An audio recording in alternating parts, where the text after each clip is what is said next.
Good morning mga haka-sweet langs! And for today, day off ko nga ngayon, pero walang maglilinis dahil magluluto tayo for today's video and abangan! Ngayong araw, magluluto nga tayo ng 3 recipe. Yes naman! Bakit hindi? Day off ko nga ngayon at sabi ko sa sarili ko, hindi muna ako magdi-deep clean ng bahay dahil kakalinis ko lang noong nakaraang araw. Ang gagawin natin ngayon ay magbababad sa kusina at magluluto ng masarap na dinner para sa amin ni Mister. Ang una nating gagawin ay ang baked sushi dahil complete pa ang ingredients ko. Pangalawa naman ay ang request ni Mister na marinated pork at ang carbonara. Hindi na rin ako magluluto ng extra rice para iwas temptation na mag-extra kanin kaming dalawa kasi mahilig kami sa kanin mga kasweety bebs. Tara na! Samahan niyo ako sa kusina at simulan na natin ang pagluluto. Okay, this is ready. Palagi nga akong bumibili sa town ng isang Japanese dish na halos kapareho ng baked sushi ang lasa.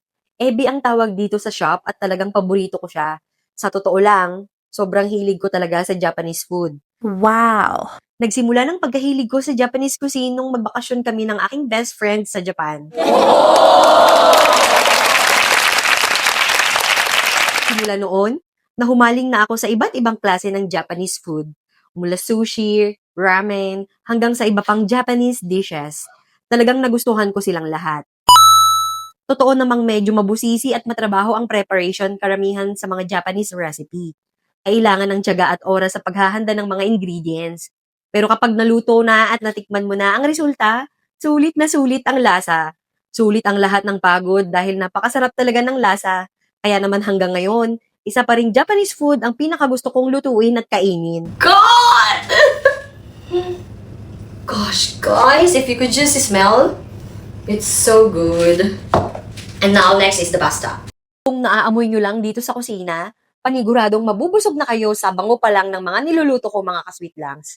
Pagkatapos kong i-prepare ang baked sushi, tara naman sa carbonara. Matagal-tagal na rin akong hindi nakakapagluto nito kaya nung mag-request nga si Mister, bakit naman hindi, di ba? Dadamihan ko na nga rin ang luto para may pambaon kaming dalawa sa mga susunod na araw.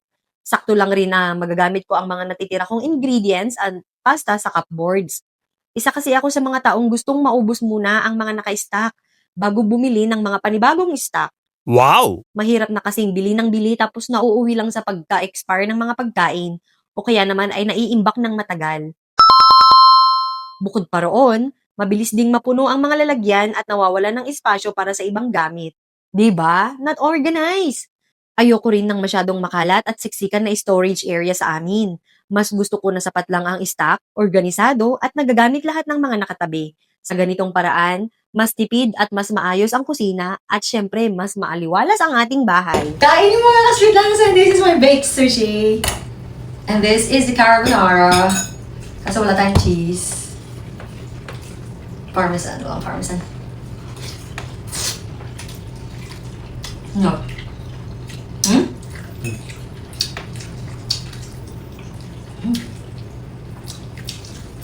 Bukang mo ito. Wala na yung baked sushi na ibang version. Gosh, hindi ko na alam ang ulan ko.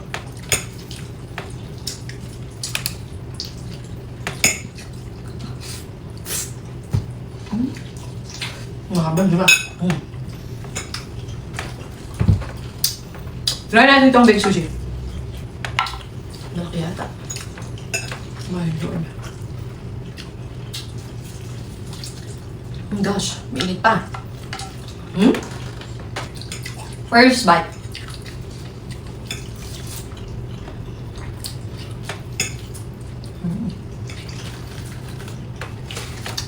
Grabe.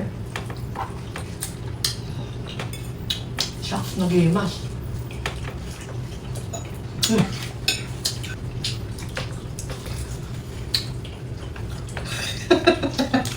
Imas? Ito siya, oh. Yummy.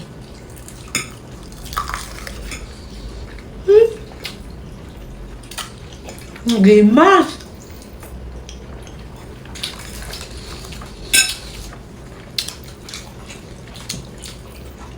Diba? Gin na pinata? Hindi. Mayroon pa yung last na ano. Isa pa. Nagimas, grabe.